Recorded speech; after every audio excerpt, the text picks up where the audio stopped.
ვრცელი ინტერვიუ სალომე გოგოხიას მისცა. განსაკუთრებული თანამშრომლობისთვის სისხლის სამართლის პასუხისმგებლობისგან სრულად გათავისუფლების დისკრეცია ექსკლუზიურად მთავარი პროკურორის უფლებამოსილება.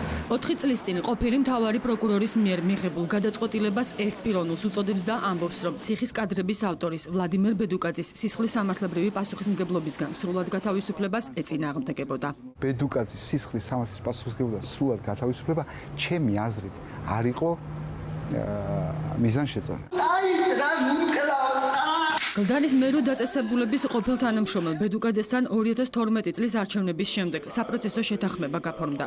მაშინდელმა პრემიერმა ბიძინა ივანიშვილმა მთავარ პროკურორს საჯაროდ მიმართა და ამ გადაწყვეტილების გადახედვა ურჩია. თუმცა სასამართლო განაჩენი გადახედვას აღარ დაექვემდებარა.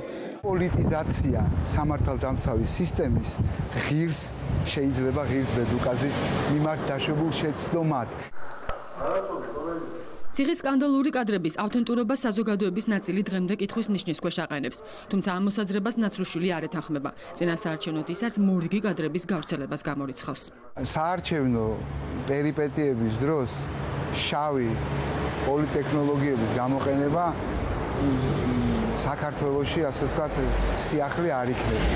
ამიტომ მე არ გამოვრიცხავ, ვინაიდან არსებობს ძალიან ბევრი დუპლიკატი იმ არქივების, რომელიც წლების განმავლობაში იქმნებოდა. ვინმე სადოს ამ კარტის გათამაშება ამას არ გამოვრიცხავს. ნაცვლიშვილის პოზიციას არ იზიარებს ლადო ბედუკაძის პირველი ადვოკატი და ამბობს, რომ არჩილ კბილაშვილმა სწორი გადაწყვეტილება მიიღო. ლადო ბედუკაძის დახმარებით გაიხსნა განსაკუთრებული ძიმე დანაშაულის თანამდებობის პირთა მიმართ, ეს იყო პატიმართა წამების